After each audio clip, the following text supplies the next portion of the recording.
I heard there was this podcast, yo, about something funny like wrestling and so.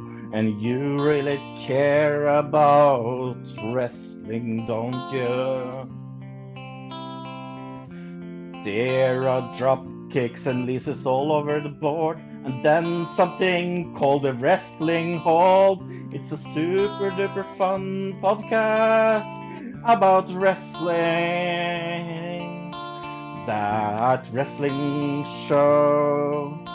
That wrestling show. That wrestling show. That wrestling show.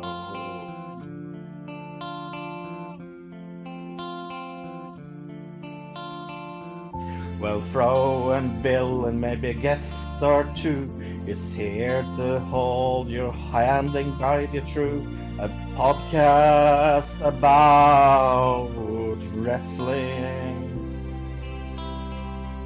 We have a lot of extreme fun, and that without the gun, because I needed something to rhyme fun with. That wrestling show, that wrestling show, that wrestling show, that wrestling show.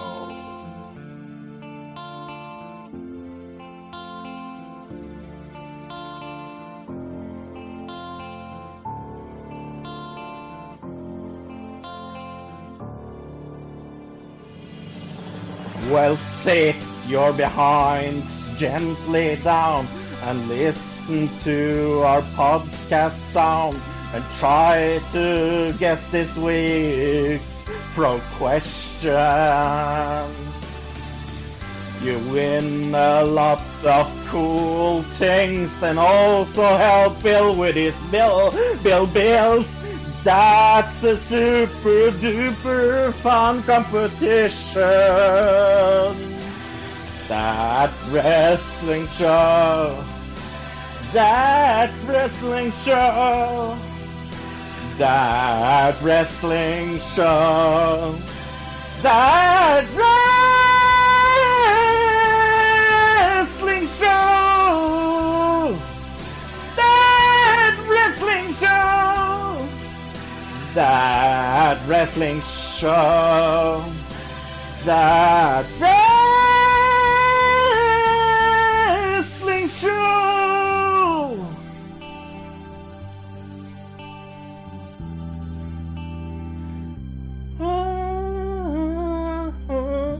That wrestling show.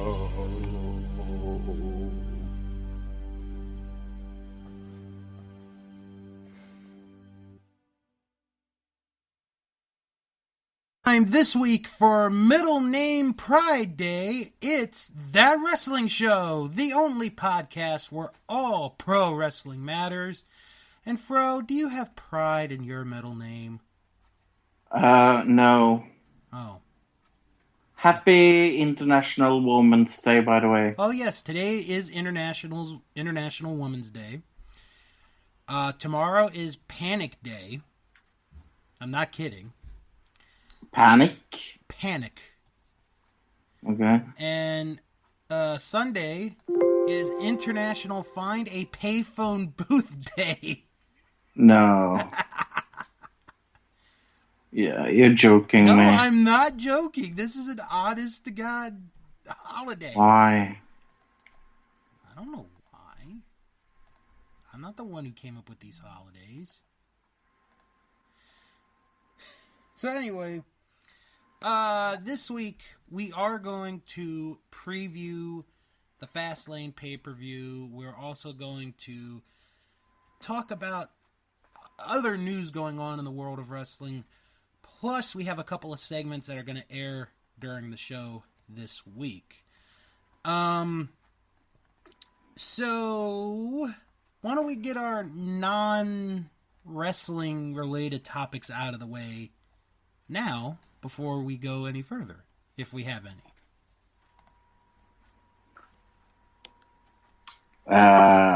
No. No?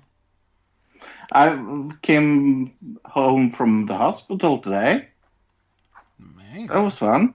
Yeah, I had an infection on the stomach. If you listen to another Digital Citizen, you'll hear the shortest show we have ever done in the show's history. It must have been a painful episode. Yeah, yeah, and I'm still not well, so... Yeah. I went to an assembly today, or not an assembly, Okay. a field trip, where it was a dance program. Okay. And I was outside of the auditorium for pretty much most of the entire program. Because one of my kids, he doesn't do loud noises very well. For those of you listening for the first time, by the way, I do work with special needs children, so... Yes. So at one point, one of the dance numbers is from Chicago, the musical. And all that jazz. Well, you would think that would be the one that would be played with a bunch of elementary school kids there. But no, it wasn't. They did He Had It Coming. He had it coming. He had it coming. They did that in front of these little kids. He had it coming. But Fro, Something. here's the thing. I'm outside of the auditorium. I don't get to see the entire thing. When we're coming back, all everyone is talking about is that one performance. Aww. I'm like, you son of a bitch. Oh my goodness. All right, let's get into some news here. Some wrestling news. Wrestling news, yes. Do want to mention we had some deaths this week. One, well, I guess you could say both were a little surprising, but one may have been a little bit more than the other. King Kong Bundy passed away on Monday, and that was a little bit surprising because he had tweeted out a few hours ago, before he had died, that he was going to be at this 80s convention, 80s wrestling convention that's coming up next month in New Jersey. And, the list of people that are going to be there is a pretty good list. Gene Okerlund was originally going to be there, but of course he passed away. So now we lose King Kong Bundy. So I'm starting to wonder if that convention is a little bit cursed. And then yesterday we found out that Dick Beyer, most famously known as the Destroyer, he passed away. He was a much older gentleman. He was in his 80s. To the best of my knowledge, neither one of them in the WWE Hall of Fame. Fantastic name, though. Dick Beyer. Mm-hmm. That is his real name. So, our condolences go out to friends and family of both King Kong Bundy and the Destroyer, Dick Beyer. They will truly be missed. Oh, sorry. Oh, no. They're calling from the dead. Ja, hallo? Our first... No, I'm just messing around. Ja, var ikke det litt artig, da? Ja. Og veldig bra filma. Ja, det er bra.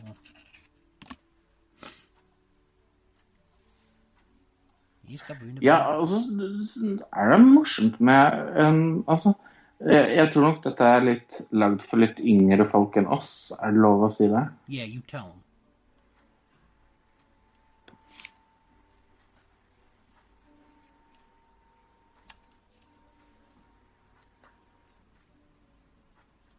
Kick his ass.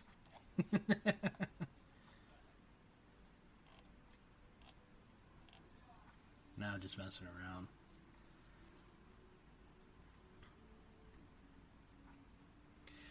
Oh my. So yeah, we got quite a show here this week. We are going to preview the Fastlane pay-per-view, which is coming up this Sunday. Plus my thoughts on what happened on Raw Monday night, because I just really want to tear into the ending of Raw this week, because it pissed me off. I'm just going to say right off the bat, it just pissed me off. So, well, while we're waiting for Fro to come back, why don't I talk about the announcement that was made yesterday, and that is WrestleMania 36. The date and the location has been announced. It will be Norway. No, not Norway. Oh. Well, that one guy that goes to WrestleMania every year, he's holding that Vancouver for WrestleMania, so that's never going to happen. But anyway, no, it is going to be Sunday, April the 5th, 2020, and it's going to be in Tampa, Florida, at Raymond James Stadium. And I'm a little disappointed in the logo for this WrestleMania. Okay. I know you're not going to get the reference, but I'll say it anyway. They have a sword going through a flag because they're doing this where the Tampa Bay Buccaneers of the NFL play football, or as you call it, handball. Mm-hmm. So, hand egg. Right. Not handball, hand egg. Or hand egg.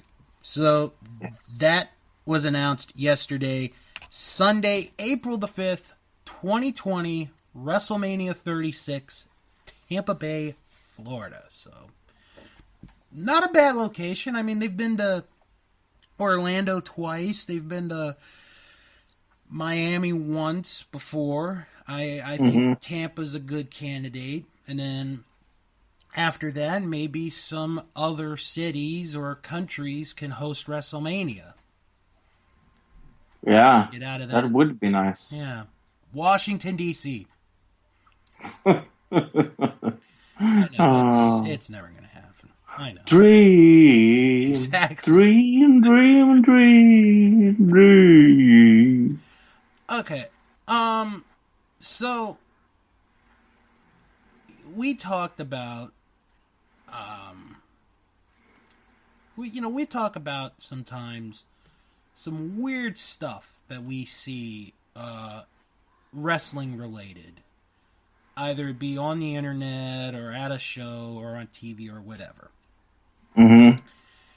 But yesterday, the WWE Network, with their Hidden Gems section, they may have hit the motherlode of the most bizarre wrestling-related thing ever. Okay. I mean, I have not watched this yet, Fro, but I am going to watch this weekend. WWE Network put out an interesting piece of AWA footage that was added on the WWE Network.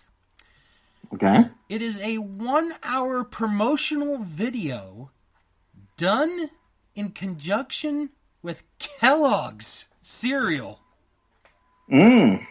Of course. Kellogg's. And I will read to you the description that WWE Network has of this. It is called the Battle of Breakfast Cereal. What the fuck? Oh, it gets better. Legendary superstars such as Nutra Rockney, Total the Terrible, and Hondo the Honeybee compete. Hondo the Honeybee. Compete in this bizarre battle for breakfast supremacy. Mm-hmm. And they couldn't have picked a better day for it, Fro, because yesterday was National Cereal Day.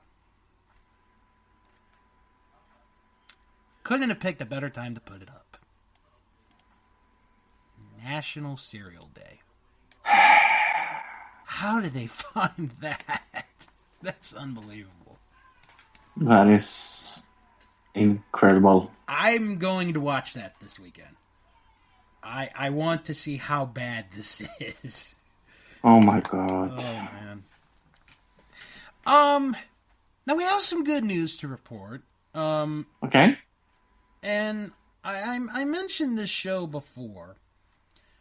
Wow, Women of Wrestling. They have appeared, or they're on Access TV, part of that Friday night block with New Japan Pro Wrestling. Well, they got some very good news because Access TV renewed them for a second season. Nice. 24 new episodes ordered with an early fall premiere. Also in this, WOW announced the first women's wrestling school in the United States. Ooh. And the trainers will be Tessa Blanchard and Selena Majors. Now I'm going to say this, and I'm going to be, I'm going to be straightforward with you guys, because I'm, if I'm not straightforward, I'd tell you guys. But anyway, I'm glad that this got a renewal. I am. Because the last, oh God, how many years would you say, Fro? 3, 4, 5 years? The women's movement in professional wrestling has been moving. Like, oh, definitely. It's like the biggest it's ever been. Mm-hmm. And for WOW, they got a show on a channel that a lot of people get, Access TV. And for them to get renewed for a second season is a huge deal. I don't think a lot of people realize how big of a deal this is. Because they are in the position where, and I'm actually reading this press release while we're discussing it. Tonight is their season finale, which I did not know. So, but they are in a position where women's wrestling right now is at the forefront. And you bring this promotion, and you and I both agree, one of the best women wrestlers in the world today in Tessa Blanchard. Mm-hmm. Right there.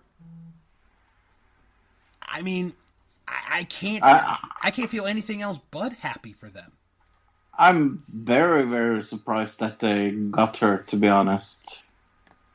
She must have something in her contract with Impact that states that she can wrestle on other shows. Yeah, I was just thinking that. Because I don't think she would... would she abandon them for such a other promotion, you think? I don't think so. Me neither. I really don't. Yeah, me neither. And I'm going to be honest, because like I've tried to watch episodes of this show. My only problem with it, and it's not the wrestlers. Let me say that right off the bat. It is not the wrestlers. The wrestlers, they do their job.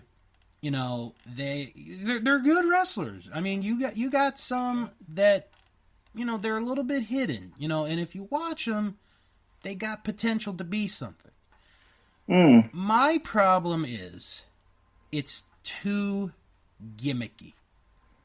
And I hate to say that, but it is. It is just too gimmicky. It reminds me of like the late 80s, early 90s, if you ever watched like some of that stuff, and how very gimmicky it is.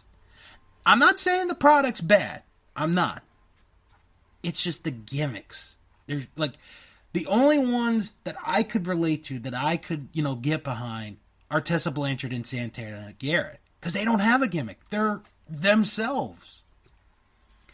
Gimmick, yeah. Everybody else has a gimmick. Like, okay, let me pull up the roster. I'll tell you some of the gimmicks. Jungle Girl. That's pretty explanatory right there. Jungle Girl. Chloe Hertz. You know, she's got a bunch of guys that carry her, and she calls them rats. Wow. Abilene Maverick. She's the governor's daughter.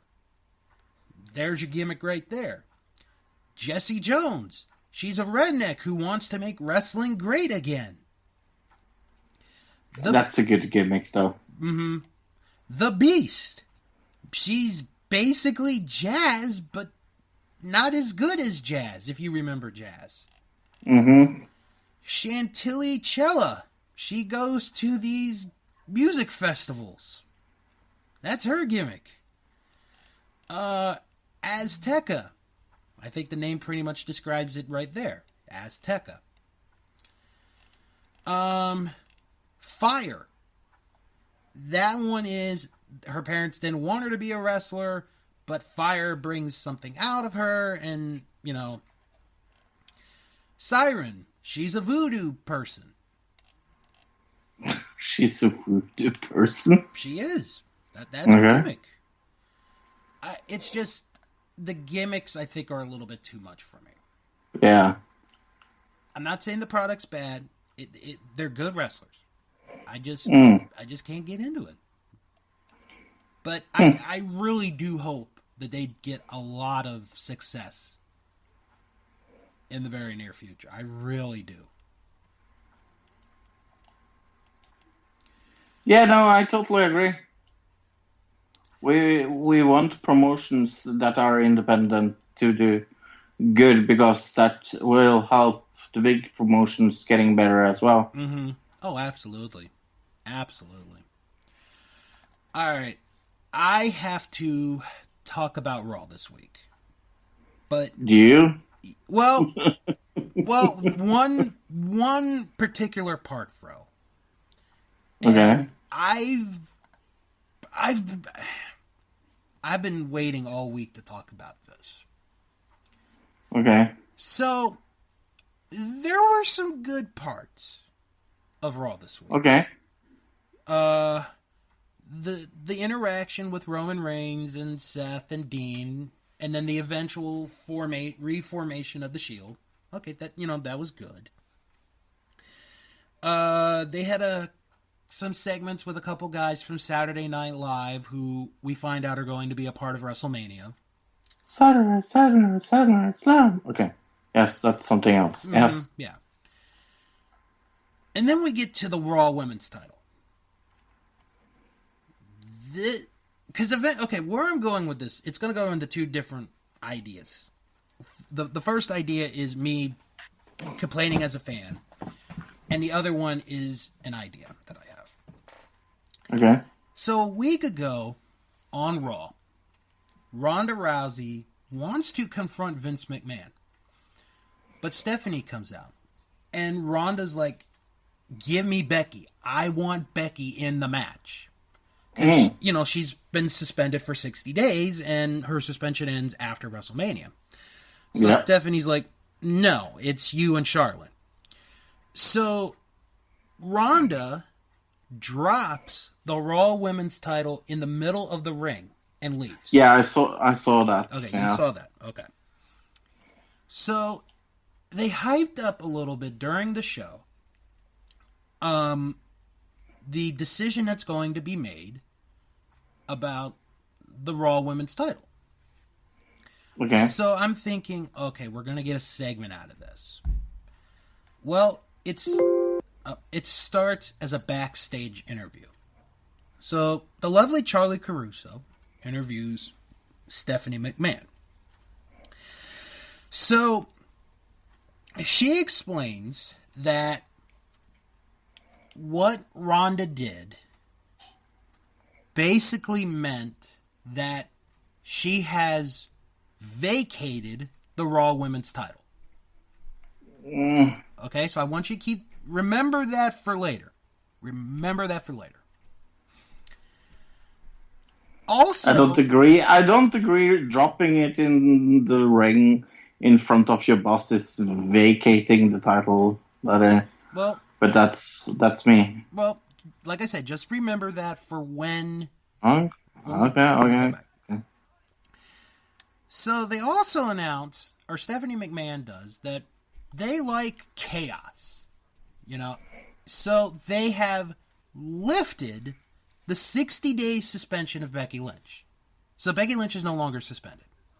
Okay. So I'm thinking, okay, we're going to get the triple threat match now at WrestleMania. They're going to announce it. Yeah. No.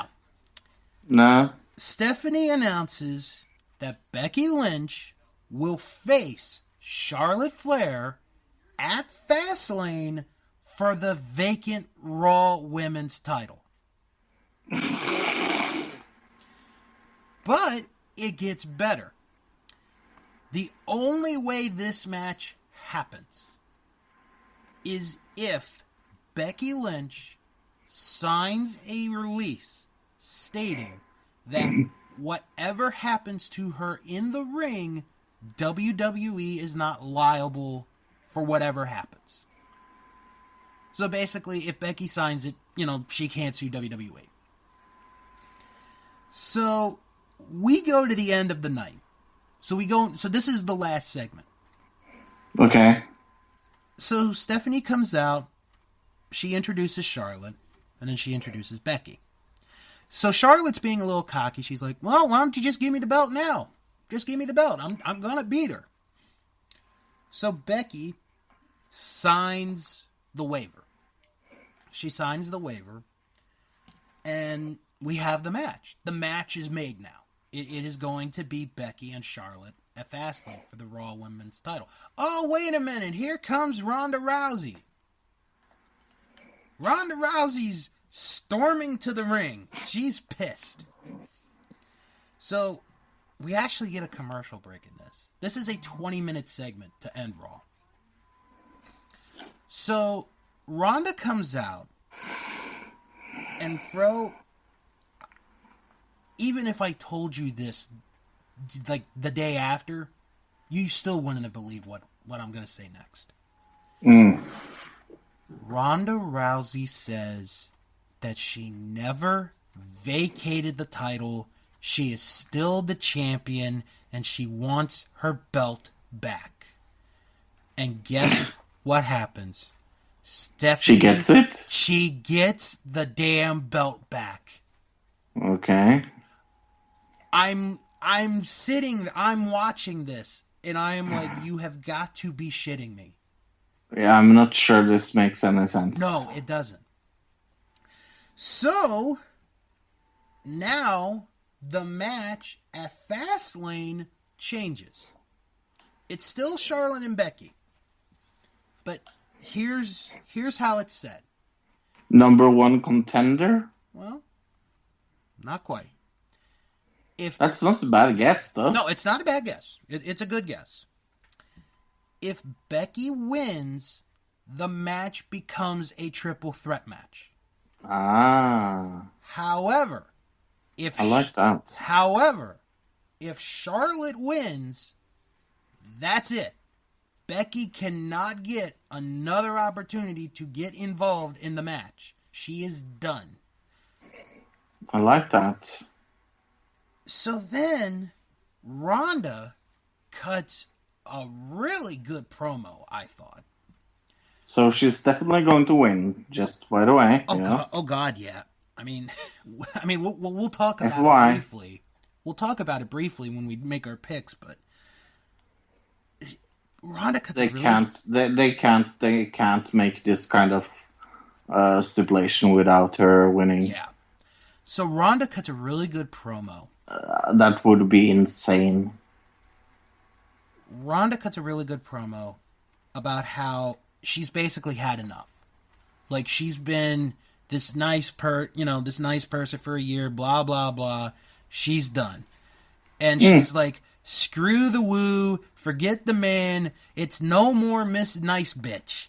So she goes, she beats up Charlotte, she beats up Becky, and it's done well. I enjoyed the end to Raw. I like the Ronda thing with the promo. But Fro, this is my problem. And I'm sure people had a problem with this. If you say the title is vacant, the title's vacant. Yeah. I have never, in the history of me watching wrestling, which has been almost 30 years, I have never seen anyone say, "Oh, I never vacated the title. That's still mine. Can I have it back?" And give it the belt back. That makes absolutely no sense. That would be like if the Germans said, "Oh, we never surrendered in World War II. Can you give us the win?" No. No. Yeah, no. It's just, that is the stupidest way for that to have happened. Here's what I would have done. I totally agree with you. Here's what I would have done. I would have had that match, Charlotte and Becky, at Fastlane for the title. Ronda gets involved. The match is thrown out. It's a no contest. Yeah. Then you could have Ronda come the next night and say, "Hey, I don't know why you guys were having a championship match without me. I never lost the belt." And then you could say, "We're going to have a triple threat match at WrestleMania." You could do it that way.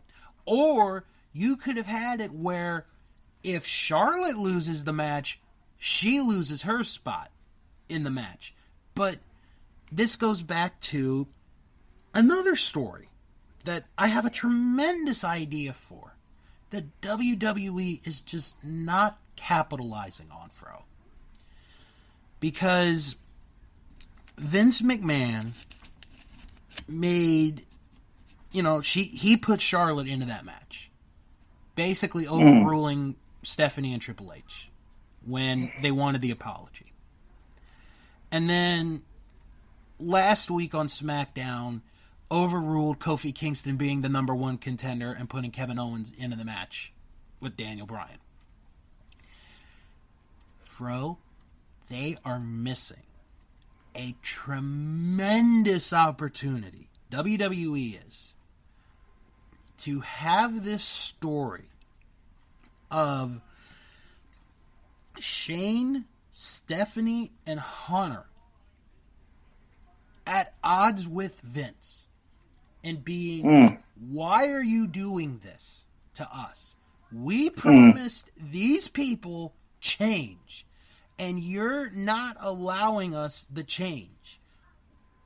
Have them go into some kind of a situation where the younger McMahons are like, "I bet we could book a better WrestleMania than you could, Dad." Where is that? Where is that story? That is sadly smart. That's why they will never do it. I mean, it's right there. Bro, it's right there. Yeah. That's all they have to do. But no, they're not doing it. I mean, it's like, they could be like, "Dad, we know you're the boss. We know you own the company, but we have a stake in this, and we have our ideas, our opinions.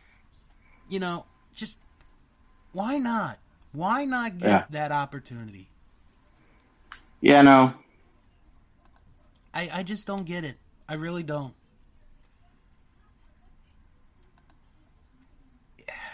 I don't know. Well, I'll tell you one thing that's not going to make me angry is the G1 Supercard show that's coming up at Madison Square Garden in about 4 weeks. And they have announced some very interesting matches, Fro, that I think one of them is going to steal the show. Is going to steal the show. It was announced. And which one is that? Well, I'm going to tell you. It was announced earlier this week. Taiji Ishimori, the current IWGP Junior Heavyweight Champion, is going to defend the Junior Heavyweight title in a 3-way dance. The challengers are Bandito, who's been making a big name for himself in the U.S., and Dragon Lee from Mexico. That is going to steal the show. I am calling it now. It's just going to be amazing. I'm looking forward to it. Another match that they just announced today, and this is going to be for their pre-show, will be the Honor Rumble. So basically, it's another way of saying, oh, it's the Royal Rumble. But this will have a mixture of Ring of Honor stars and New Japan Pro Wrestling stars. No names have been announced yet for who will be in those matches, but as soon as they do announce them, we will let you all know. Now, Fro, you and I, we usually, as far as our show goes, we, whenever we make a decision, you and I, we have a discussion about it, and we pretty much make a joint agreement on if something needs to, be added or be taken off. But this one time, I had to go behind your back on what I'm about to say to you. So, the last couple weeks, I've been getting these messages from a fan of our show. And he said that he wanted to have a segment of his own on the show. So at first, I was a little hesitant about it. But then he explained to me what it would be and how often it would be. So it wouldn't be very often, he said. Okay. And he would do the old, like pay-per-view reports that WWE used to do back in the day. Like late 80s, early 90s. So once he told me that, I was like, all right, I'll give you a shot. I will give you these, upcoming weeks towards WrestleMania. Because usually the only time we go through the card is the weekend of the show. So I talked to this young man. He sounds like a great guy. I think he's got great potential. So we are now going to go to our WrestleMania report with our guest colleague, Al Out of Love. And Fro and I will be back shortly. Hello, everyone, and welcome to your WrestleMania report. WrestleMania 35 is just 4 weeks away, ladies and gentlemen. That's right, 4 weeks away. Coming to you live from MetLife Stadium outside of New York City, Sunday night, April the 7th, live and exclusively on the WWE Network. Or, if you don't have the WWE Network, you can order it via your cable subscriber by pay-per-view.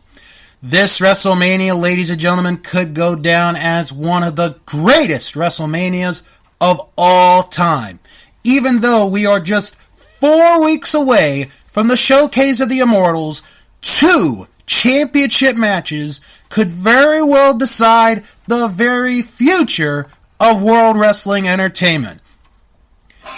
In the first half of what should be an unbelievable double main event, Brock Lesnar will defend the Universal Championship against Seth Rollins, the man who won the Royal Rumble earlier this year.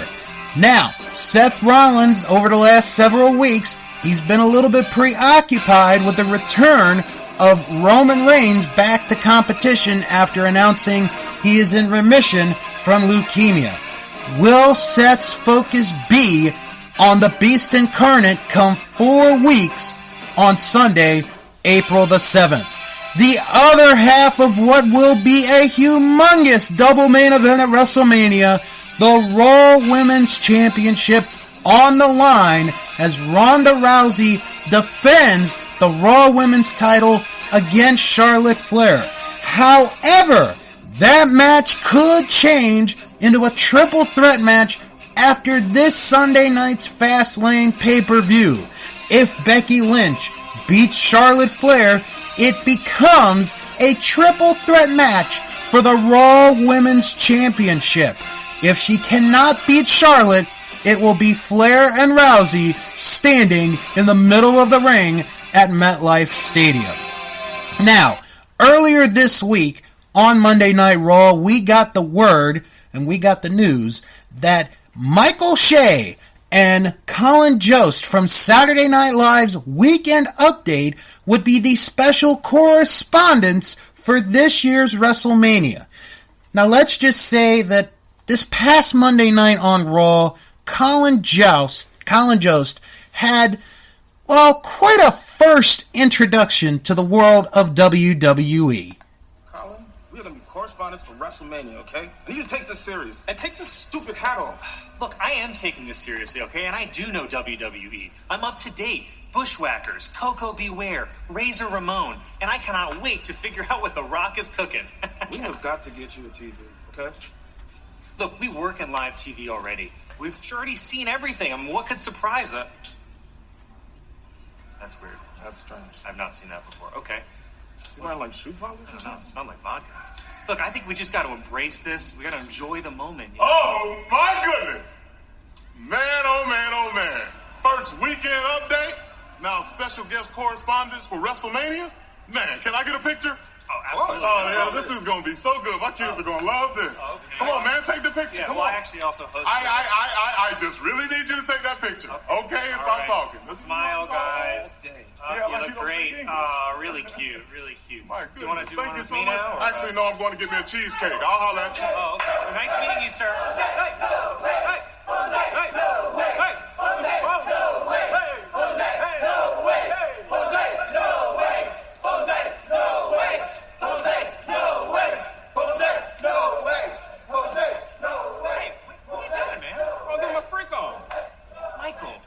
Correspondents for WrestleMania. We've got to remain unbiased. Now, if that was not enough for Colin, well, let's just say one wrong question to the monster among men made Colin Jost's night a little bit more difficult. I use the bathroom, to be honest with you. Really? Yeah. You need me to come with you? To the bathroom, Colin? No, I don't need you to call me to the bathroom. Well, I just thought you might want someone to watch your back. In the bathroom? This is the WWE. This isn't a prison, man. I'll be fine. Hey, I'm just kidding, you know. You know, I'm not really scared of any of these guys, right?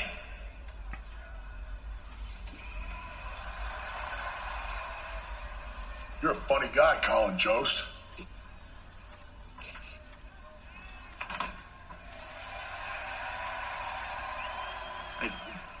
It's great to see you. I saw the match out there. It was a tough loss. Hey, maybe you'll get him next time. You work out. I work out a little. I work out too. I do some lat pull downs and I jog. Hey, can I ask you something?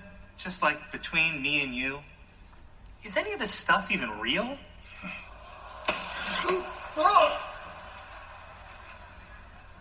What do you think?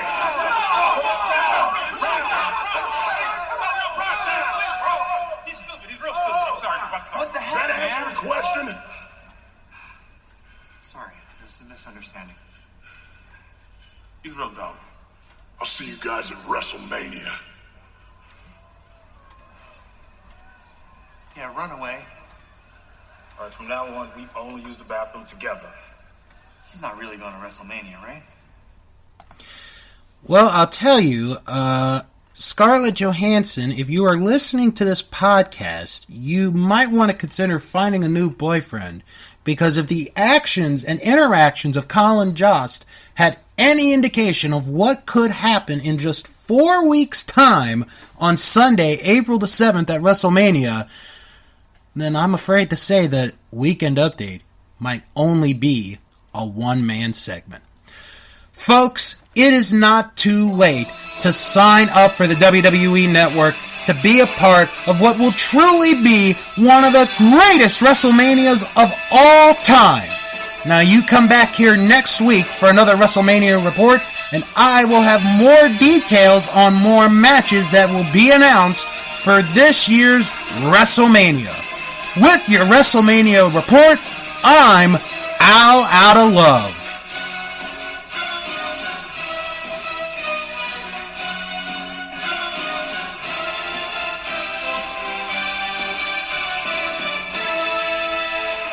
For that WrestleMania report, and I'll tell you, WrestleMania, I know there's only 2 matches right now, but I think once we get past Fastlane, we're going to be heading for more matches announced and very interesting situations happening. One thing I didn't want to pass up before we go into our picks.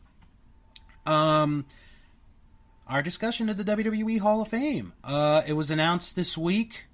Tori Wilson will be going into the WWE Hall of Fame. Good. I guess that's your comment? It's just good? Yeah, I mean, there's really nothing to say, I guess, you know? I mean, am I surprised? No. No. Am I happy? No. I am quite indifferent. I think...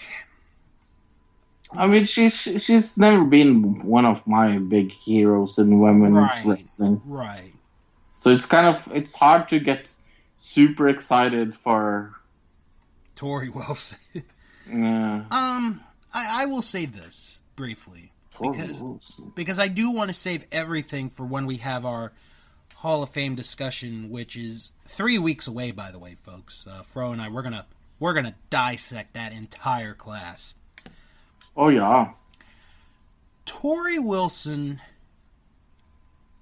is a big part of that Divas era in WWE. And I'm gonna say Divas era because that's what they were promoting them as at the time. She was one of the first women in wrestling to have done Playboy twice. Sable was another one. Chyna obviously did it as well. Mm-hmm. But my God, I mean, Tori Wilson was such eye candy, and in a good way.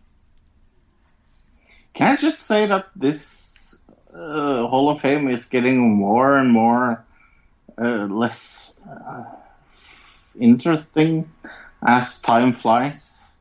Well, the problem is, and this has been something that some people have talked about over the last several years, is how they don't save the legends. Yeah. I mean, like, look at, and I'll use 2013 as an example, and I love that. To me, is the best Hall of Fame class WWE's ever had.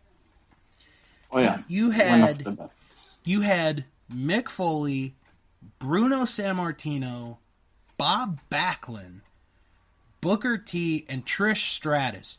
Those 5 alone could have headlined the Hall of Fame by themselves. But when you have them all in one giant class, and that's what it is one giant class, then yeah, you're going to lose. You're going to have years where it's not as good as other years. But I mean, you know, I'm looking at notinHallOfFame.com, which we discussed this a couple years ago about the ones that aren't in that should be in. I'm just going to read off some names. And you tell me if they would be a headliner. I'm just going to read some names. Okay. Undertaker. Yes. Vince McMahon. Oh, yes. We know Vince isn't going in until he's dead. So No. we're at least guaranteed that. The Rock. Oh, yeah. Those three alone would headline. Ivan Koloff. No. Yeah, he's not a headliner, but he would be a big name, I think, for people. Oh, yeah. Chris Jericho. Yeah, definitely. Bruiser Brody. No. Not headliner. Yeah, not as a headliner, but Kane. Oh, definitely. Batista.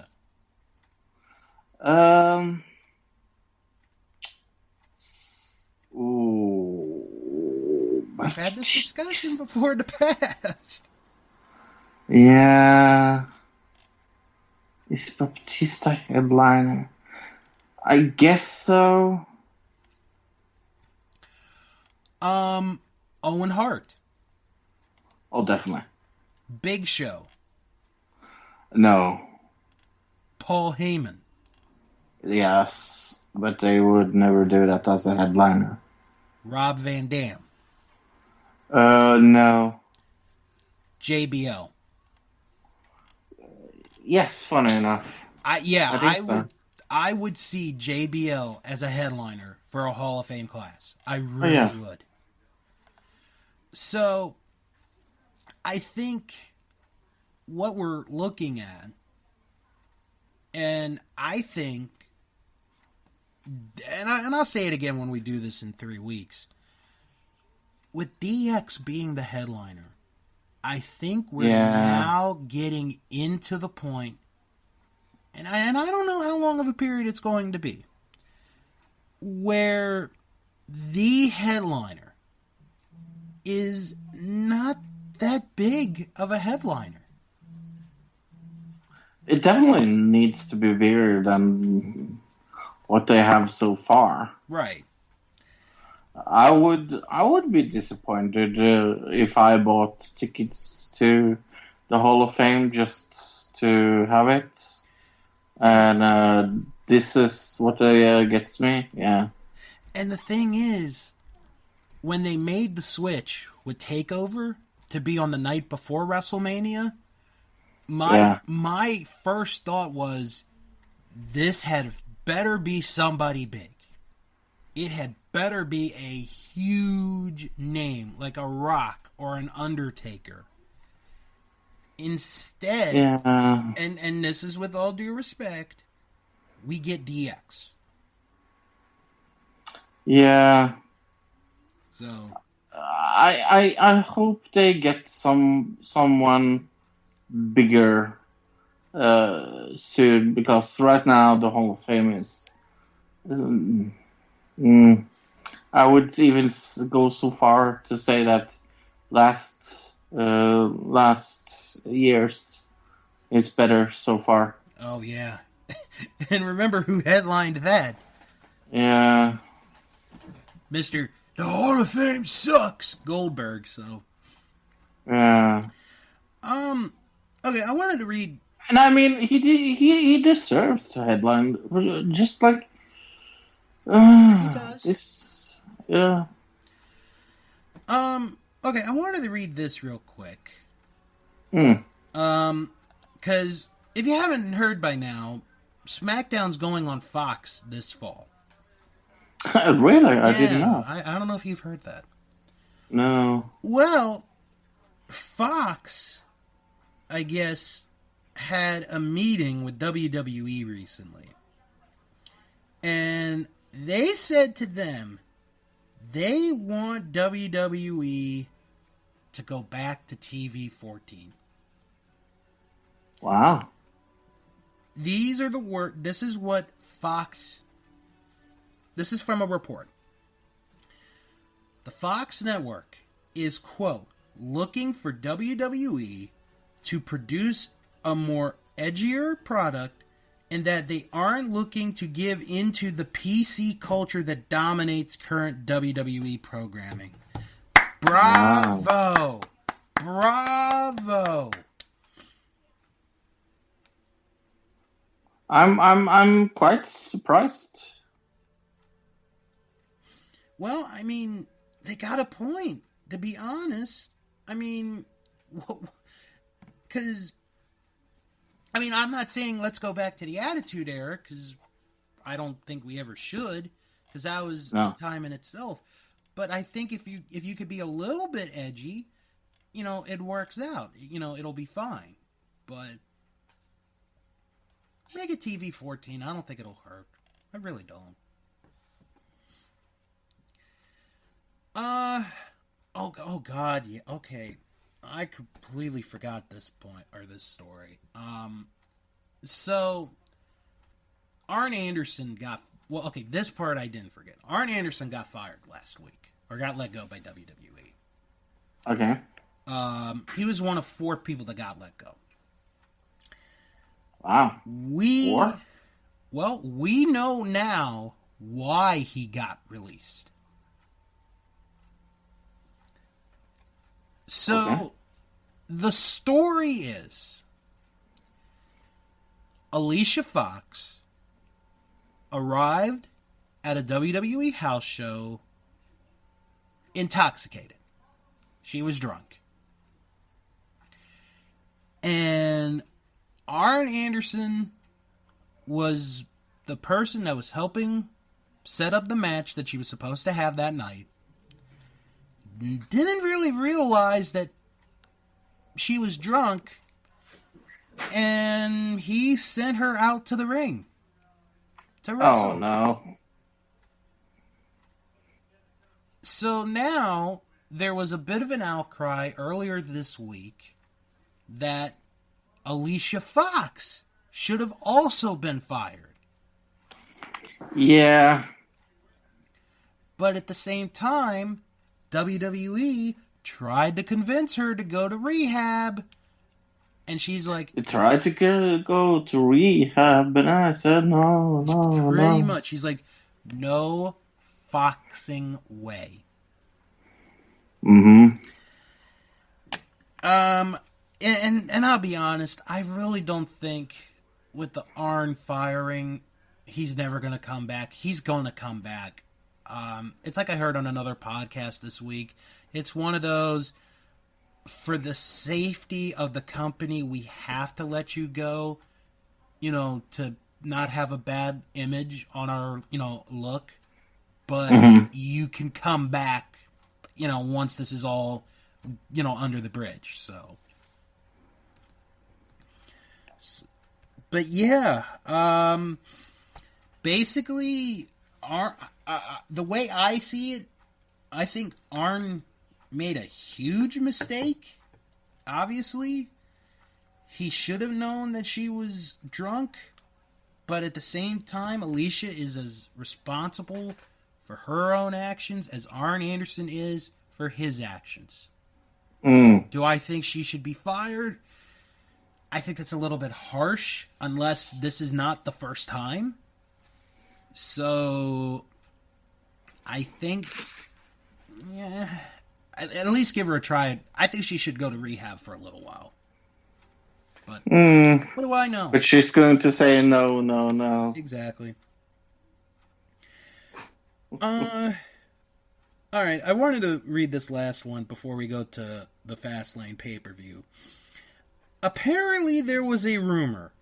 I've never heard this rumor before, because, you know, wrestling rumors can either be some of the best rumors ever or the weirdest ones. But apparently a rumor came out that Bruce Pritchard slept with Stephanie McMahon at one point. I've never heard that rumor. I've never heard Me neither. Now I'm sure it's true. well, I mean, the one that I've always heard is the one with Randy Savage. Mm-hmm. That's the one I've always heard. If it's true or if it's not true. But the Bruce Pritchard one I've never heard. So Bruce Pritchard on his podcast, which I don't listen to, because, you know, they got Conway Twitty, who hosts 50 different wrestling podcasts. Okay, Conrad Murray or Thompson, whatever the hell his name is. Mm-hmm. I know who you're talking about. I just call him Conway Twitty to be funny. But Bruce set the record straight. Bruce said, and I quote, "No, it didn't. Not at all. And again, it was Jerry Lawler in a desperate place, and I think he was saying things to hurt people and stir shit. And he accomplished that. But when that affects me personally at home, and obviously not true. The innuendo was that I had an affair with Stephanie. Not true. Never in any way, shape, or form. She was my boss, and it's just unnecessary, mean-spirited, and bad judgment on his part." So it looks like the king is stirring some shit up here. Oh, you know, those old podcast feuds, you know. I'm glad this show doesn't have one. Let's create one. I'd rather not. No. I'm a peaceful. We are a peaceful podcast. Let's create a feud between that wrestling show and another digital citizen. A fake one. A fake one? Huh. Yeah. Oh, well. Just so we have one. Well, no. If that's the case, then you're the booker. Okay. You're the booker on that one, my friend. I'm Booker T. Yeah. All right. So this Sunday, we happen to have a pay-per-view. It is. I've heard something about that. Yeah, it is Fastlane. Guess what? This is the last WWE pay-per-view before WrestleMania. And guess what? You don't care, and you're not going to. No, I'm actually going to watch it with Luke, and maybe you if you want to join me. We'll wait and see. Yeah. I mean, I know I have a baseball draft that night, but it's probably not until after the pay-per-view. But yeah, well, we'll see. All right, so we're going to go through the matches. We are going to make our predictions. And I really think for the most part, Fro, with the exception of maybe one or two matches, this is a pretty predictable pay-per-view, I think. Oh, it's predictable, the pay-per-view. All right, so let's start with a match that got announced today. And according to .com, it is a kickoff match. So we'll have to wait and see if it is or not. It is Big E and Xavier Woods against Shinsuke Nakamura and Rusev.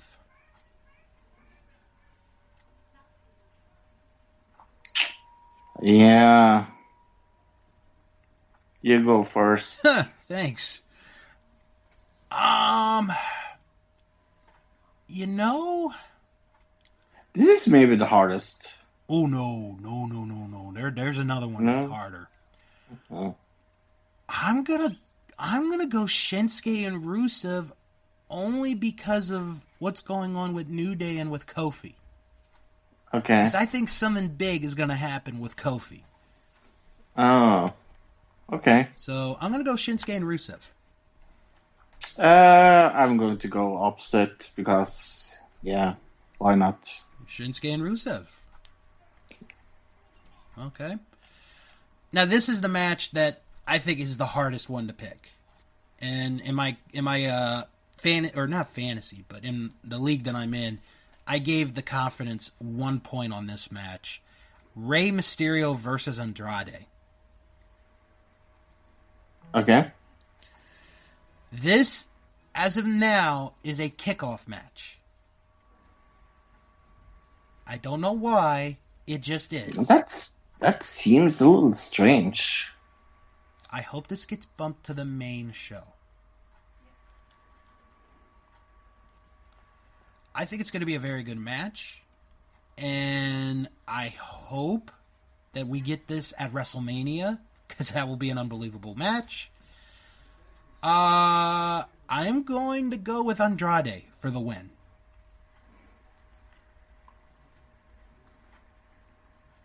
But this is a tough one. This is a tough one.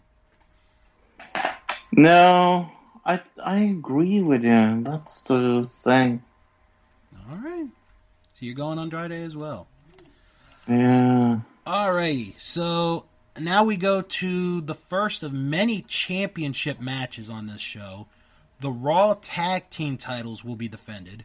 The Revival, the Raw Tag Champs, will defend against Aleister Black and Ricochet, along with Chad Gable and Bobby Roode. This is a triple threat match. Okay, you go first. First off, there's no way Aleister Black or Ricochet is going to get pinned in this match. No. They just got caught up. Yeah. Basically, Rude and Gable are here for one of them to get beat by the Revival. Revival keep the tag titles.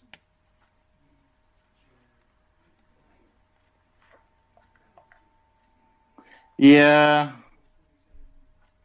I agree with you. All right.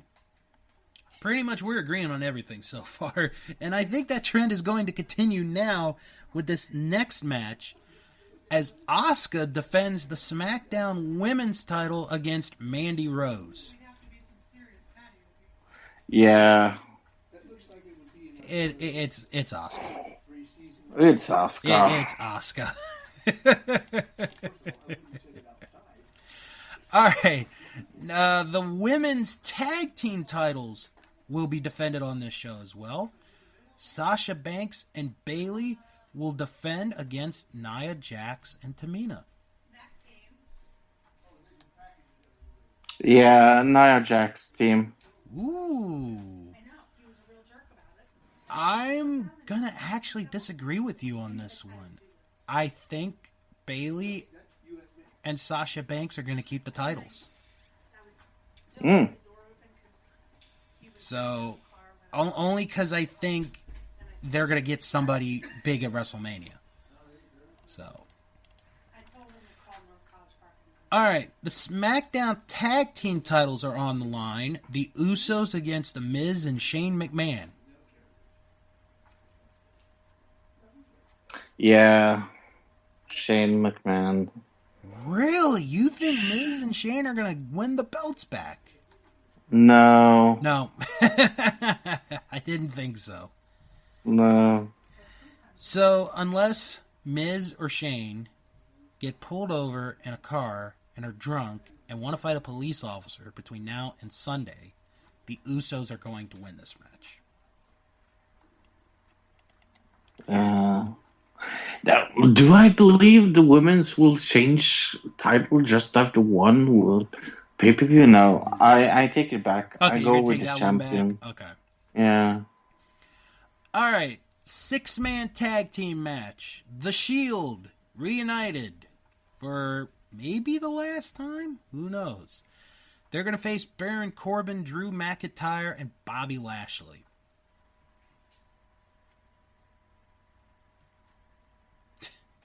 I think we all know what we're going to say here. Shield. Yeah. I mean, they're reuniting. They are. They can't lose. No. I'm sorry. They just won't. All right, here comes perhaps the most predictable. Well, I don't know. There may be one other that is more predictable than this one. Charlotte Flair against Becky Lynch. If Becky wins, it becomes a triple threat match at WrestleMania. If Flair wins, it is Flair and Rousey. Yeah. Becky. Becky. Yeah, it's gotta be Becky. The only way it doesn't is if Ronda gets involved and she does like the no contest finish. So, Yeah. other than that, Becky's going over. And our main event of this pay-per-view, and this is actually a really good main event. For the WWE title, Daniel Bryan defends the title against Kevin Owens. So I wish Kevin Owens would win, but yeah, he's not. If it wasn't WrestleMania season, I would maybe consider Kevin Owens going over. But guess what? It's WrestleMania season. KO's not winning. Daniel Bryan is staying the WWE champion. Yeah. Going into WrestleMania. Yeah. But yeah, that's, well, I mean, we said it. It's probably the most predictable pay-per-view maybe of the entire year. But you know what? I'm really looking forward to it. I hope it's a good show. I really do. Because they need a good show right before WrestleMania. And this is probably going to be their best chance. And they don't have all their big players. There's no AJ Styles. There's no Randy Orton. There's no Samoa Joe. I mean, you got some big names that are not on this pay-per-view.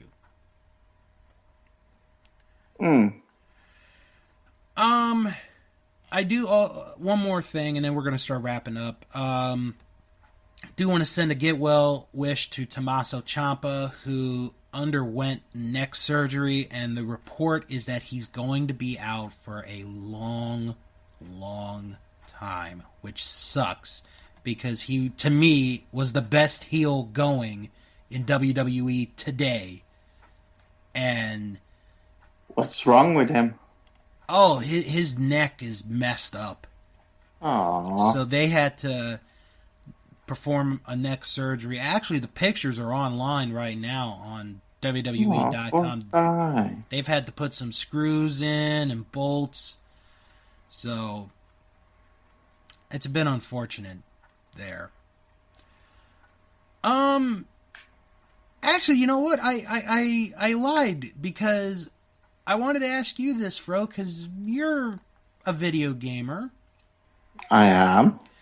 Well, you're not on social media that much anymore, but so I don't know if you've heard this story or not.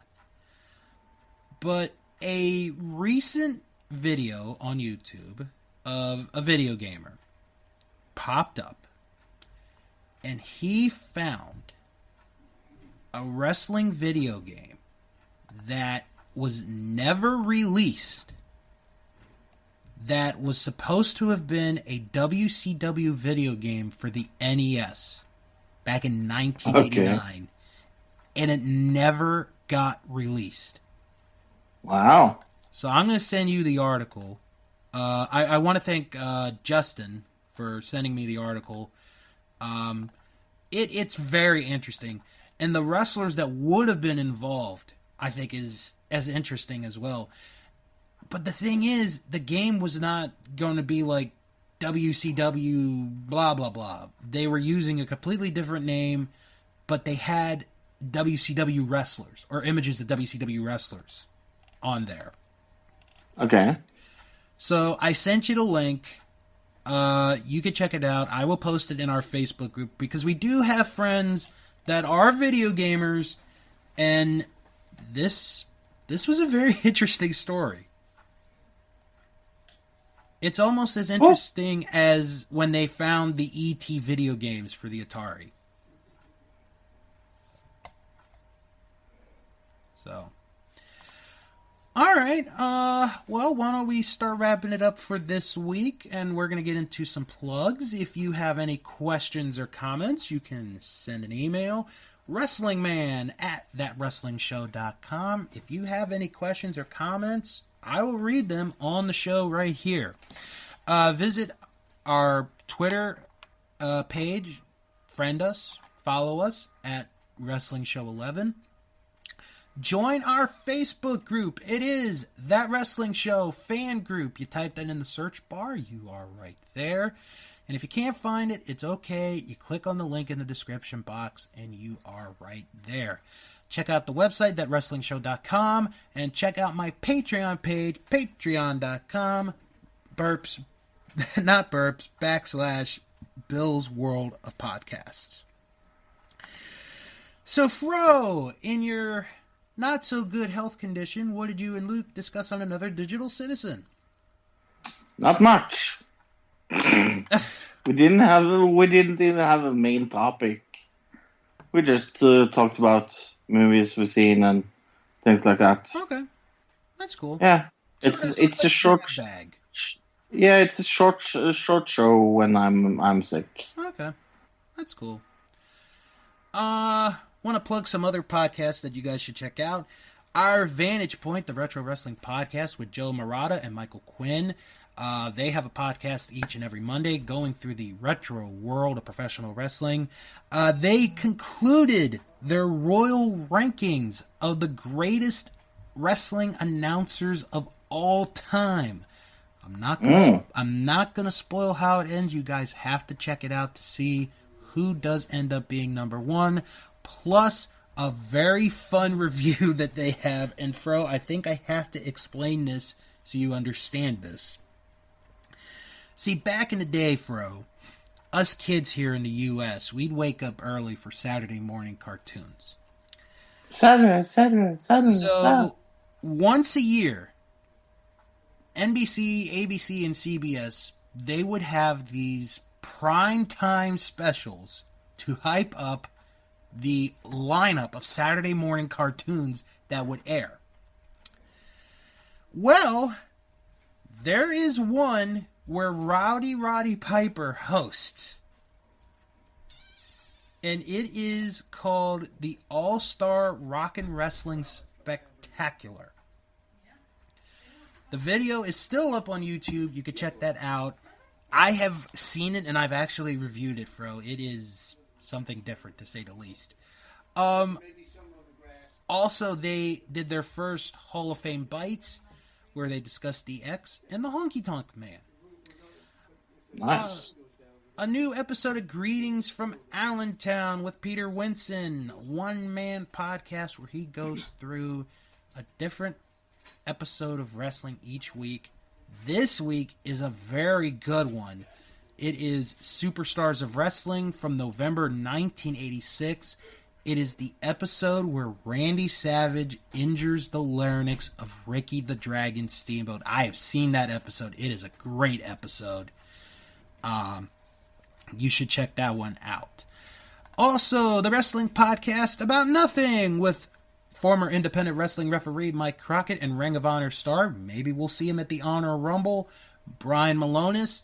This week, they review Maple Leaf Wrestling from 1984. So yes, they review something from Canada, so check that one out. And Blame Canada. Blame Canada. And for you people who are looking for other podcasts besides wrestling, the Best Pick Movie podcast came out with a new one this week, and they discussed Gone with the Wind. They won the Academy Award for Best Picture for 1939, and they go into a lot of detail about the making of the movie, how it came to be, and if they think the Academy made the right choice in giving the Best Picture award to that movie. Now, I'm going to be honest with you, Fro. I've seen bits and pieces of that movie. I've never seen the whole movie. Or I've never seen it from beginning to end. I was just going to ask you what you think about it. Oh, I'll have to watch it and then come back and give you an answer. Well, you could say, frankly, my dear, I couldn't give a damn. Good one. And finally, yes. Unspooled, where two lovely people, a comedian and a movie critic, they go through all 100 movies of the American Film Institute's list of the 100 greatest movies of all time, the 2007 list.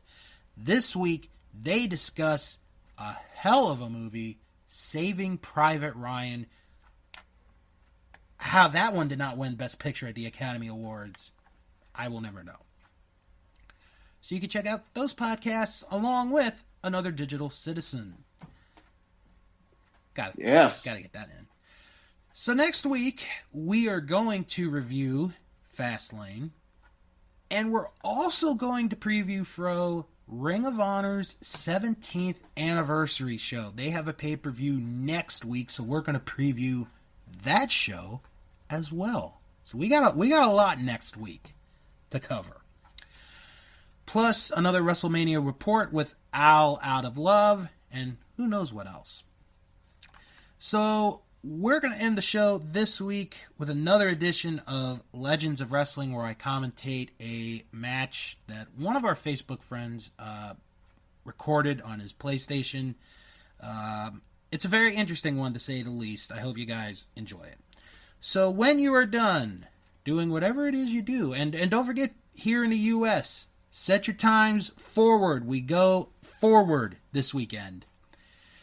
Come back for another episode of That Wrestling Show, the only podcast where all pro wrestling matters. And as always, wrestling on. Oh, it looks like we're going to have to get you a new kidney, Fro.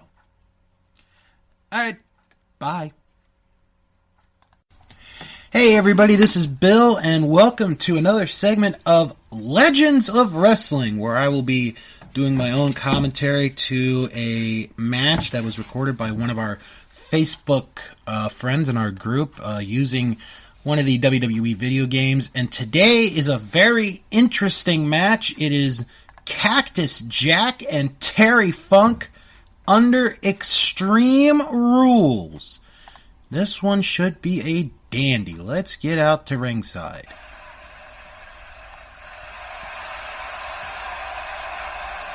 And the crowd is on their feet here in Memphis, Tennessee, and here comes Cactus Jack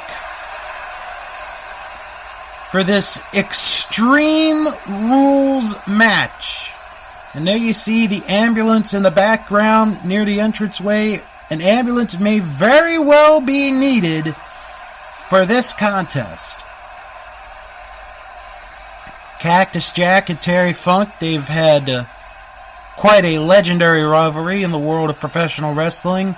Most notably, they met in Japan in 1995 at the finals of the now famous King of the Deathmatch tournament, where it was a exploding no-rope barbed wire match in which Cactus won on that night. But here in Memphis, Tennessee, Extreme Rules could be a different story. And the fireworks explode, which means the man who is middle-aged and crazy, Terry Funk, making his way towards the ring, as only Terry Funk can.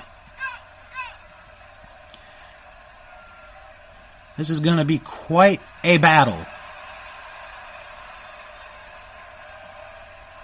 This type of match favors both gentlemen. Extreme Rules. Don't be surprised if everything comes out, including the kitchen sink, in this one.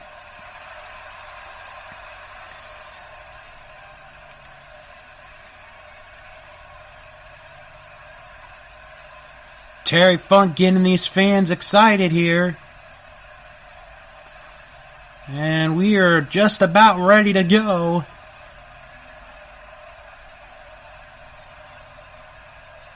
Taking a look at Cactus, taking a look at Terry. And there's the bell, and this one is underway. And Cactus with a bulldog right off the bat. I don't think I've ever seen Cactus Jack hit a running bulldog before. Very unexpected from the man out of Truth or Consequences, New Mexico. And Cactus working on the arm of Terry Funk. early in the contest after a surprise bulldog. There's a forearm shot to the back of Cactus. Cactus sending him up here. It is a pile driver. Oh, he hit him with a pile driver. This could be the match right here. This one could be over. Yes, it is. Oh my God. Cactus Jack just defeated Terry Funk in no less than 2 minutes with a pile driver. Unbelievable. Cactus Jack defeats Terry Funk with a pile driver. Cactus, he just took complete control of this match. Terry Funk never was able to regain any ability, any momentum to get himself back into this match. Unbelievable. And it looks like, yes, Cactus is giving Terry another match. And we're going to have another match. My goodness, I can't believe it. And Terry right away going to work on Cactus Jack. This is unprecedented. 2 Extreme Rules matches back to back with the same 2 competitors. That is unbelievable. And now Cactus with a high knee to the face of Terry Funk. He picks up the Funker with a reversal into the ropes. Oh, they both bumped into each other. Terry with a reversal. And they bump into each other again. Cactus with another high knee lift. He could be calling for the end again. He hit him already with a pile driver. Oh, and a clothesline. He clotheslined him 360 over the top into the arena floor. And now this is where the element of their Extreme Rules. DDT! A DDT by Terry Funk right on the outside.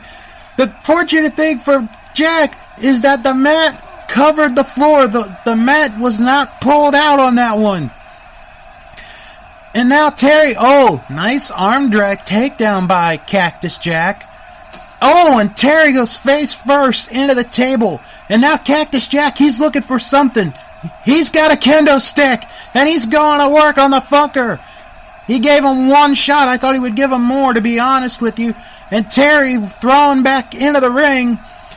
Cactus Jack now going right on to Terry Funk. A nice headbutt there by Cactus Jack.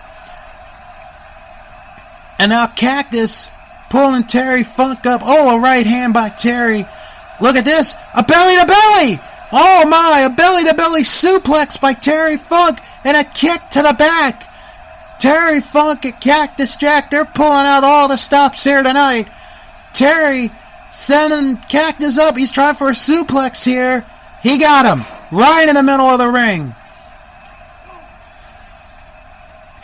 And Cactus getting kicked in the back again by Terry Funk. A right hand by Terry again. He picks up Cactus Snapmare Takeover. And now he's got his fists right into the head of Cactus Jack. Squeezing him. Getting any amount of pain onto him. And there's a kick to the face. And look at this. Terry with a camel clutch. He's got a camel clutch on Cactus Jack. It's almost near the middle of the ring. Not going to give it up, though, as Cactus. Oh, nice reversal into a takedown by Cactus Jack. Scoops him up, and he drops him, clotheslines him on that top rope. Cactus going for a pin again, and only a 1 count this time on the Funker. And now Cactus pulling him up by his face.